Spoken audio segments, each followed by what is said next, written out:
अंग्रेजों की गुलामी से पूरा देश त्राही त्राही कर रहा था, दूसरे तरफ सामंत शाहियों का बोलबाला गरीबों के छाती को छलनी कर रहा था। लेकिन बाबू केशव सिंह जी के पिताजी बाबू अभिलाख सिंह यादव जी बच्चों को ला करके वहां से बारुण में पहुंचते हैं। सोन नदी डेहरी ऑनसन के आगे सोन नदी का पुल जब ही पार करेंगे तो बारुण पड़ता है, और बारुण में ला करके बच्चों को पालते हैं। तो बारुण में 4 एकड़ जमीन खरीद कर जीवन यापन करने लगे। उसी बातसल्य में, मतलब बचपना में, केशव सिंह किशोरा अवस्था में आए। उनका जन्म 1901 में हुआ था। उस समय अंग्रेजों का जुल्म चरम सीमा पर था। केशव सिंह के दिल में राष्ट्र प्रेम की भावना बचपन में ही जाग उठी थी।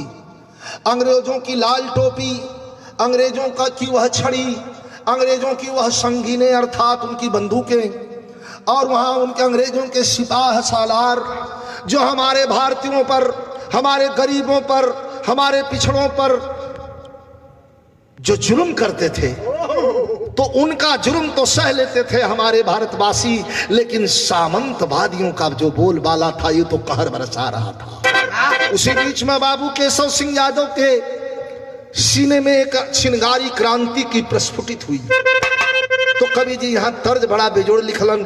कोनो मर्द अपने मेहरारू से, चाहे कोनो जीजा अपने साली से कहलस कि ढेर छटिका मत, का कहले रहे मत तो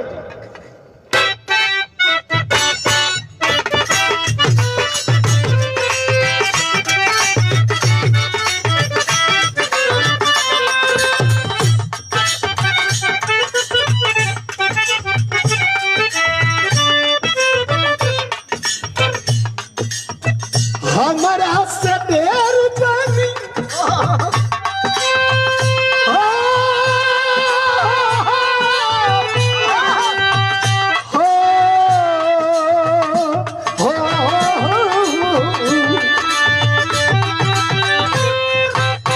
हमारा से देर जानी, अरे खेला तू खेला,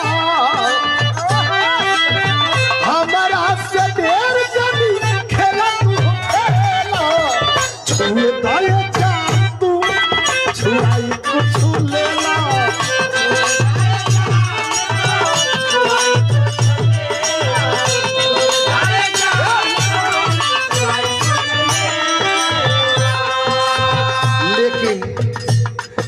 बचपन में, किशोरावस्था में, मतलब किशोरावस्था मतलब जवानी अब चढ़े वाली है, वो घड़ी का भाव बाबू अभिलाख सिंह के सुपुत्र बाबू केशव सिंह यादव के मन में का आइल बा।